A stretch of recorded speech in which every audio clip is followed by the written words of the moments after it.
লজ্জা করো, লজ্জা। তার উপর আমার বডিগার্ড হয়েছো। কিন্তু ফাতে স্যার জৈনব ম্যাডাম। নইলে তোমার গোফ থাকবে না। চুপ করছি স্যার।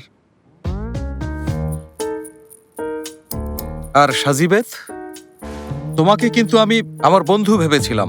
আমরা তো বন্ধই আছি ফাতে। বন্ধু যদি আমার হয় তাহলে শত্রু কি করবে কে জানে। চুপ করো।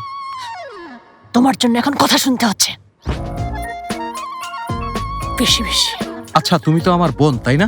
এই কাজটা কি তুমি তোমার হাজবেন্ডের সঙ্গে করতে পারতে? কিন্তু আমার হাজবেন্ডের তো পা ভাঙা। তোমাকে কিছু বলতে পারবো না মম। তোমার কাছ থেকে সবকিছুই আশা করা যায়। খুশি হলাম বাবা, আমি তো তোমার মা। এই পৃথিবীতে আমি তোমাকে নিয়ে এসেছি। ফেহমি, তুমি অনেক ভয় পেয়েছো তাই না? হেসো না মম, চুপ করো, চুপ। আর তুমি জেনেব, মানে সবার কাছ থেকে আশা করলেও তোমার কাছ থেকে আশা করা যায় না।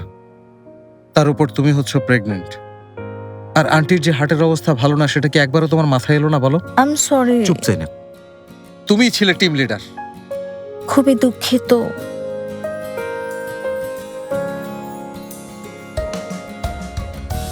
এলিপসো, তুমি একটা পাকনা বুড়ি, তবুও তো সবার মধ্যে সবচেয়ে নিষ্পাপ হচ্ছ তুমি।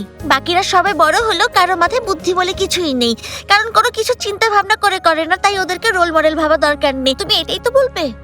আইগ্যাস ইউনাইটেড নিশ্চিত করে সারা দেশের নিরবচ্ছিন্ন এলপিজি সরবরাহ। হ্যাঁ, এটাই বলতাম। তুমি তো দেখছি ভীষণ সুবিধাবাদী। কিভাবে এক মুহূর্তের রং পাল্টালে? কি চালাক মেয়ে। তুমি আমাকেও বোকা বানিয়েছো। সেটা আগে ভাবনি কেন? সুবিধাবাদী। এই চুপ তুমি করো। কিভাবে কোন কাজটা সাহসে কথা করলে? বলো? হ্যাঁ, চুপ নিজে করো। নিজে সবকিছু আমি ঠিক কোনো করে কিছু শুনতে সবাইকে চাই না। ভয় পাইয়ে দিয়েছো। আবার এখন কথা কথা বলতে বলছো, এসেছো। তোমাদের লজ্জা করে না? হ্যাঁ, কি শুরু করলে? আমি কখনো আর গল্পই শোনাবো না। একটা বলেছি তাতেই অবস্থা খারাপ হয়ে গেছে। আচ্ছা জামাই, তুমি কি পুরো গল্পটা মন দিয়ে শুনেছিলে? আমাকে সত্যি করে বলো তো তুমি। দেখুন, আমি পুরো গল্পটা শুনেছি। একমাত্র আমি সেই ব্যক্তি যে রাক্ষসটাকে থামানোর দোয়া মনে রেখেছি। শোনো, ওটা কোনো দোয়া ছিল না। দোয়া ছিল না মানে? সুইট হার্ট, ওটা কোনো দোয়া ছিল না, সতর্কবাণী ছিল। কিসের সতর্কবাণী জেনেব?